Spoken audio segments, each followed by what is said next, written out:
Good morning, students. In our last lecture, we studied about outbreeding devices. Outbreeding devices are those devices in which plants protect themselves from getting autogamy.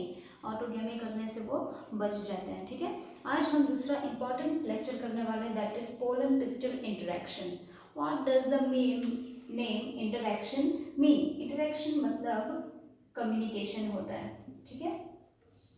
Communication होगा मतलब यहाँ पर pollen और pistil, pollen grains जो होगा और pistil में, pistil का कौन सा पार्ट, उसका स्टिग्मा पार्ट जो है, उनमें एक कम्युनिकेशन होगा। कम्युनिकेशन किस टाइप का, जैसे हमने लास्ट लेक्चर में पढ़ा था कि सारे के सारे पोलन ग्रेन्स जो है वो फर्टिलाइजेशन नहीं कर पाएंगे, वो सिंगैमी नहीं कर पाएंगे, ठीक है। जैसे कि खुद का ही अपना पोलन ग्रेन्स होता है, सेल्फ इनकम्पैटिबल होगा फ्लावर, वो खुद के पोलन ग्रेन्स को एक्सेप्ट नहीं करेगा, और दूसरे स्पीशीज होंगे उनके भी पोलन ग्रेन्स वो एक्सेप्ट नहीं करेगा। मतलब स्टिग्मा जो है वो सिर्फ जान पहचान वाले की, मतलब ओनली एक्सेप्टेबल कुछ ही ऐसे पोलन ग्रेन्स होंगे उन्हें वो एक्सेप्ट करेगा, ठीक है। वो खुद की ही स्पीशीज के होने चाहिए, ना कि जैसे कि रोज फ्लावर है, रोज फ्लावर का स्टिग्मा जो है वो सनफ्लावर का पोलन ग्रेन एक्सेप्ट नहीं कर पाएगा, ठीक है। वो अपने ही स्पीशीज के, लेकिन दूसरे प्लांट के पोलन ग्रेन्स को वो एक्सेप्ट करेगा। उसमें एक बीच में वो कैसे इस तरह के एक्सेप्टेशन और रिजेक्शन कैसे करते हैं, ठीक है, उसे पोलन पिस्टल इंटरेक्शन कहेंगे। जैसे स्टिग्मा जो होंगे उनके ऊपर हम जानते हैं कि बहुत सारे पोलन ग्रेन्स आकर उस पर डिपॉजिट हो जाएंगे, ठीक है। अभी वो स्टिग्मा पर डिपेंड करता है कि वो कौन सा पोलन ग्रेन एक्सेप्ट करेगा और कौन सा पोलन ग्रेन उसके ओव्यूल को फर्टिलाइज करेगा, ठीक है। तो there will be an interaction between stigma and pollen grains.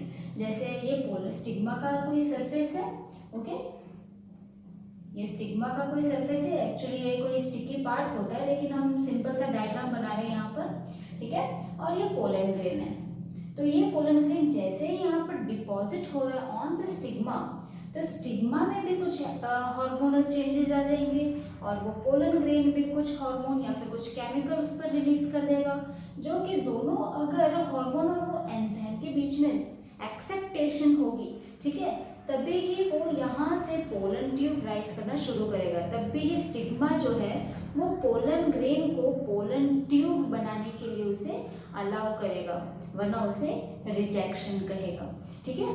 तो ऐसे कैसे होंगे, ऐसे कौन से पोलन ग्रेन्स होंगे, ठीक है। तो स्टिग्मा जो होगा वो स्टिग्मा किसे अलाउ करेगा, only compatible pollen grains. Compatible pollen grains मतलब ऐसे पोलन ग्रेन्स जो कि दूसरी स्पीशीज, ठीक है, उसी के स्पीशीज से होंगे लेकिन अलग प्लांट से होंगे, ना कि सेल्फ प्लांट से। अगर वो पूरा की पूरा फ्लावर, ठीक है, वो पूरा फ्लावर जो है या फिर पूरा प्लांट जो है, अगर वो सेल्फ इनकम्पैटिबल है, मतलब खुद के ही पोलन ग्रेन्स को एक्सेप्ट नहीं करता है, तो वो दूसरों की, मतलब दूसरे आजू बाजू पड़ोस के जितने भी फ्लावर्स है उसके पोलन ग्रेन को वो एक्सेप्ट करेगा। अगर वो ऑटोगैमी, सिर्फ वो ऑटोगैमी होते हैं, जैसे हमने बातें की थी क्लिस्टोगैमस और चेस्मोगैमस फ्लावर्स में, वो जो है वो अपने खुद के पोलन ग्रेन को एक्सेप्ट करेगा, तो मतलब कुछ ना कुछ ऐसे एक्सेप्टेशन होंगी, ठीक है, कि जहाँ पर खुद के ही फ्लावर के पोलन ग्रेन को एक्सेप्टेशन किया जाएगा या फिर दूसरे प्लांट के पोलन ग्रेन को एक्सेप्ट करेंगे, फाइन। तो उस टाइप के जो कोई भी वो स्टिग्मा जिस पोलन ग्रेन को एक्सेप्ट करेगा, तो उस पोलन ग्रेन को कंपैटिबल पोलन ग्रेन्स कहेंगे, ठीक है, जिसको भी वो एक्सेप्ट करेगा उसे, ठीक है। नेक्स्ट आएगा इनकम्पैटिबल। इनकम्पैटिबल किसे कहेंगे, incompatible are those pollen grains जिसे वो रिजेक्ट करता है, ठीक है। If the plant is not self incompatible, अगर प्लांट जो है वो नॉट सेल्फ इनकम्पैटिबल है, तो वो खुद के ही पोलन ग्रेन को एक्सेप्ट करेगा, ठीक है। या फिर दूसरा कोई सनफ्लावर, जैसे हमने रोज और सनफ्लावर के बारे में बात कर ली, तो उसका सनफ्लावर का जो पोलन ग्रेन रोज पर आएगा, तो उसमें कोई भी सिंगैमी नहीं होगी, तो उसे इनकम्पैटिबल पोलन ग्रेन कहा जाएगा for that particular rose plant, ठीक है। तो ये इनकम्पैटिबल और इनकम्पैटिबल हो गया। व्हाट इफ, अब क्या होगा अगर उसके ऊपर कोई डिजायरेबल पोलन ग्रेन आकर डिपॉजिट हो जाता है, ठीक है। अगर कोई डिजायरेबल पोलन ग्रेन यहाँ पर आकर डिपॉजिट हो जाता है, व्हाट हैपेंस देन। आपकी बुक में बहुत ही ब्यूटीफुल से डायग्राम दिए हुए हैं जो कि स्टाइल और पोलन ट्यूब के हैं, ठीक है।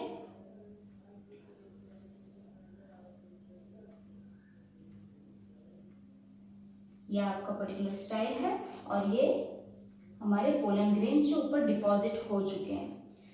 As soon as a compatible pollen grain deposits on that stigma, उनके बीच में इंटरेक्शन शुरू हो जाएगा, ठीक है। ये स्टिग्मा जो है वो कुछ हार्मोन्स रिलीज करेंगे, पोलन ग्रेन्स कुछ हार्मोन्स रिलीज करेंगे।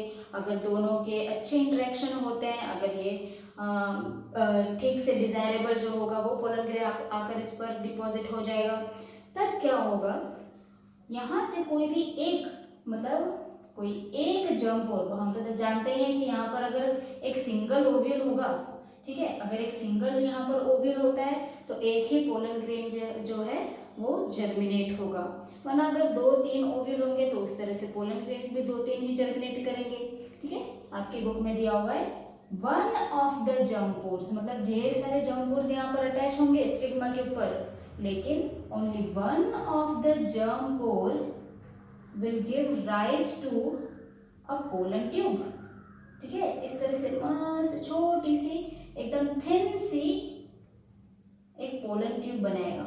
इस तरह से वो पोलन ट्यूब यहाँ से राइज करेगा, जहां से इसमें 2 मेल गैमेट्स जो है वो इजीली ट्रैवल करके आ सके, ठीक है। इसे कहेंगे pollen tube.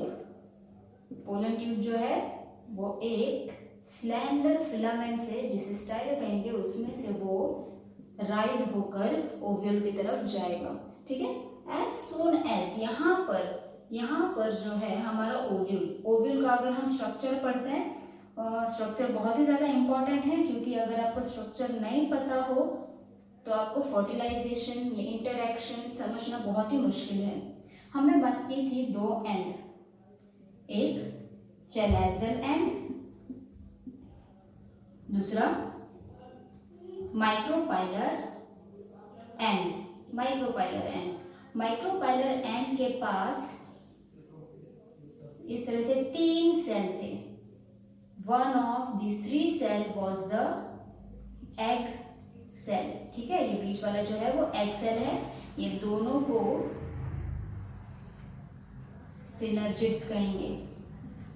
This 2 are synergids with 2 openings। यहाँ पर कुछ mass of cells, मतलब clusters of cell होंगे जो कि पोलन ट्यूब की एंट्री पॉइंट का काम करेंगे, ठीक है। there will be 2 point।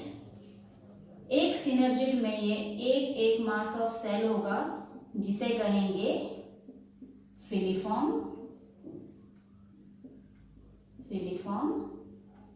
apparatus। Filiform apparatus is the entry point for the pollen tube, ठीक है। पोलन ट्यूब जो होंगे वो कहीं से भी एंटर नहीं करेंगे, यहाँ पर कहीं से भी एंटर वो नहीं हो सकते हैं, क्योंकि पूरा के पूरा जो ये ओव्यूल जो है वो एक प्रोटेक्टिव लेयर अपने तरफ बनाएगा और वहां से कहीं से भी ये पोलन ट्यूब उसके अंदर आ नहीं सकता है। तो यहाँ पर through the natural arrangement, biological arrangement की होती है, जहां से ये पोलन ट्यूब जो है वो ओव्यूल के अंदर एंटर करेगा, and that is filiform apparatus। ये दोनों के अंदर नहीं, लेकिन वन ऑफ द सिनर्जिड्स में वो पोलन ट्यूब जो है वो एंटर करेगा। सपोज इस तरह से आपको दिया हुआ है, यहां से ये पोलन ट्यूब जो है वो अंदर एंटर हो गया है, ठीक है। अगर हम यहाँ पर एनलार्ज व्यू में देखते हैं तो इफ अ पोलन ट्यूब, इस तरह से पोलन ट्यूब अंदर आएगा, ठीक है।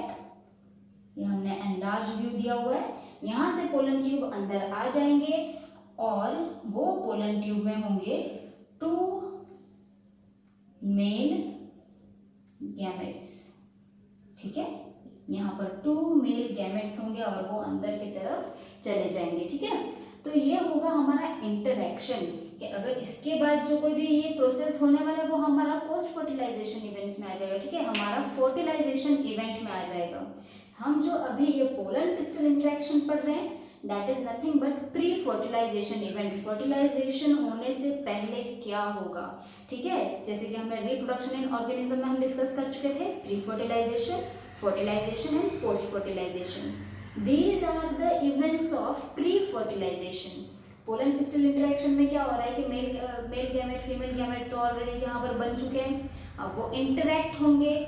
उसके बाद इंटरेक्ट होने के बाद ये जो कोई भी जान पहचान हो रही है कि हमारे पास जो है वो ठीक स्पीशीज से आया हुआ है कि कोई अलग स्पीशीज से आया हुआ है, हमें कोई और स्पीशी के यहाँ पर ओव्यूल्स नहीं बना सकते हैं, ठीक है।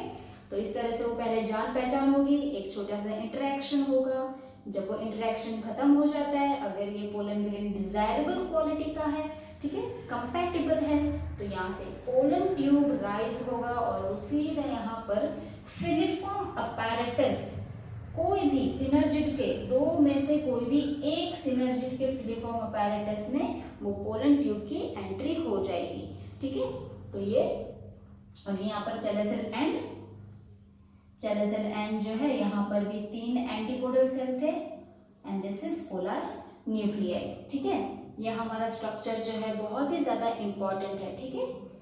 नेक्स्ट जो हमारा आता है, चलो ये हमारा पोलन पिस्टल इंटरेक्शन हो गया, ठीक है, लेकिन यहाँ पर ये वाली जो प्रॉब्लम है डिजायर्ड क्वालिटी वाली, ये प्रॉब्लम अब तक सॉल्व नहीं हुई है अगर हम उसे नेचर पे ही छोड़ देते हैं। सो आपके बुक में एक इम्पॉर्टेंट टॉपिक दिया हुआ है, we'll discuss about that topic, कि अगर हमें डिजायरेबल क्वालिटी के सीड्स बनाने हो, ठीक है, डिजायरेबल क्वालिटी के सीड्स बनाने हो, जैसे कि हम हमारे चैप्टर 6 में पढ़ने ही वाले हैं कि हम डिजायरेबल क्वालिटी क्रॉसिंग करके या फिर नेचुरल सिलेक्शन से हम डिजायरेबल क्वालिटी के प्लांट्स कैसे बना सकते हैं, उसके सीड्स कैसे बना सकते हैं।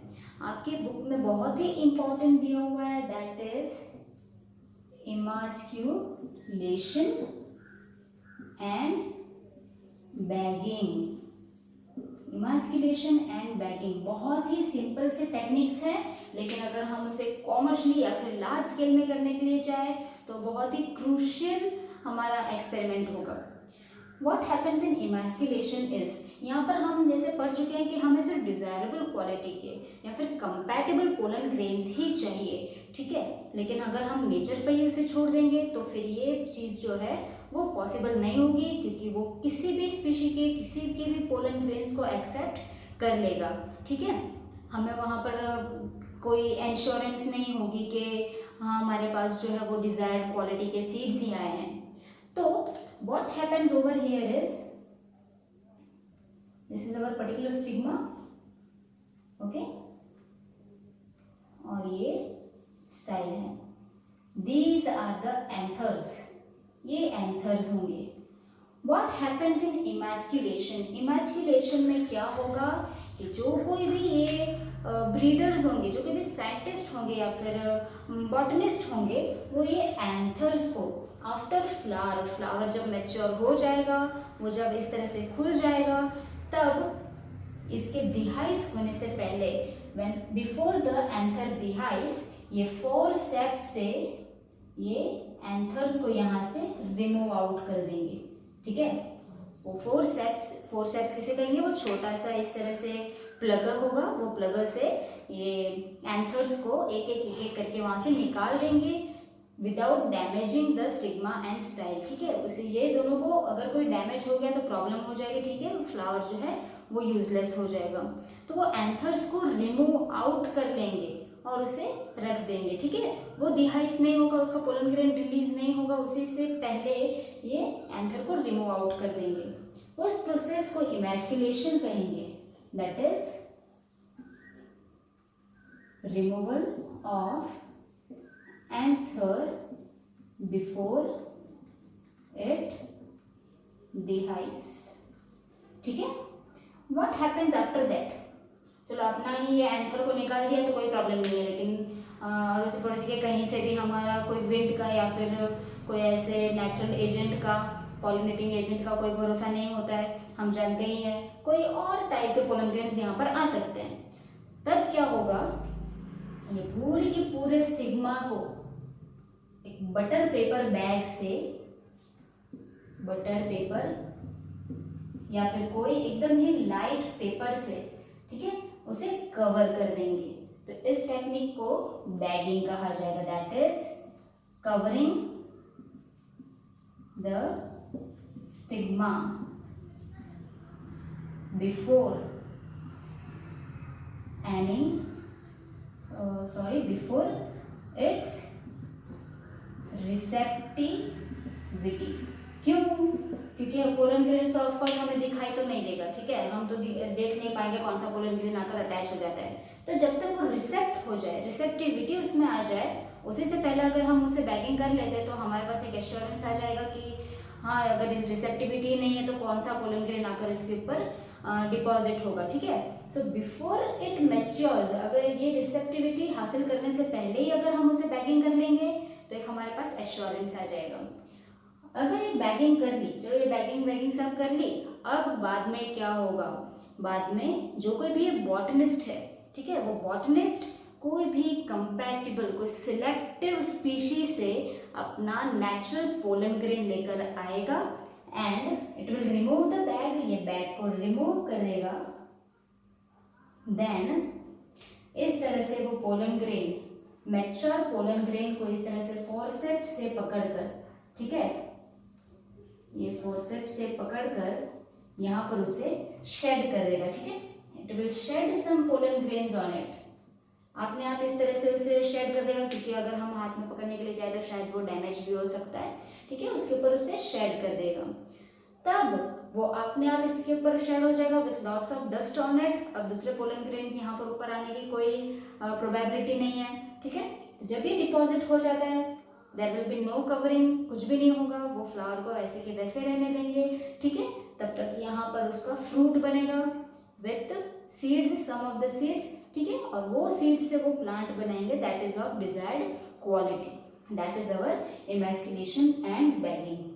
जैसे हम इमैस्कुलेशन बैगिंग जैसे हम सुनते हैं बहुत ही ज़्यादा इजी लगता है, लेकिन अगर हम देखते हैं कि कुछ एकड़ तक ढेर सारे फ्लावर्स ही उगे हुए हैं जिसमें इस तरह से हमें इमैस्कुलेशन करनी है, बैगिंग करनी है, that is very very time taking and crucial event. हम उसे करने में बहुत ही टाइम चला जाएगा और बहुत ही ज़्यादा मेहनत होती है, ठीक है। Only for producing some desired quality of seed lots of practice and lots of, हमें उसमें बहुत सारा मेहनत चाहिए होता है, ठीक है। सो यह हमारा पोलन पिस्टल इंटरेक्शन हो गया विद इमैस्कुलेशन एंड बैगिंग। एक छोटा सा इंपॉर्टेंट टॉपिक ये भी दिया हुआ है कि अगर आपको पोलन ट्यूब जो है उसका जर्मिनेशन देखना हो, ठीक है, if you want to germinate a pollen grain without depositing on the stigma, तो आप कैसे करोगे, ठीक है। यहाँ पर आपको एक छोटा सा एग्जाम्पल दिया हुआ है या फिर एक्सपेरिमेंट दिया हुआ है कि आपको एक ग्लास स्लाइड पर इस तरह से अपने एंथर से ये पोलन ग्रेन को यहाँ पर एक ड्रॉप ऑफ वाटर, ये कोई शुगर सोल्यूशन है। शुगर सोल्यूशन में अगर हम पोलन ग्रेन्स, ये छोटे छोटे जो हैं दैट इज पोलन ग्रेन्स जो है उसके ऊपर डिपॉजिट कर देंगे, ठीक है। After some period of time, after some time अगर हम देखने के लिए जाएंगे, अगर इसको माइक्रोस्कोप में देखने के लिए जाएंगे तो ये एक पोलन ग्रेन जो है वो इस तरह से जर्मिनेट हो रहा होता है, ठीक है। आपके एग्जाम में आ सकता है कि अगर आपको आर्टिफिशियली देखना हो कि पोलन ट्यूब किस तरह से राइज होगा तो विच सोल्यूशन की हमें जरूरत पड़ेगी, ठीक है। Which solution do we need for the germination of pollen tube, that is sugar solution. Okay, that's all for today, students. In our next lecture we will study about double fertilization event or syngamy. Thank you.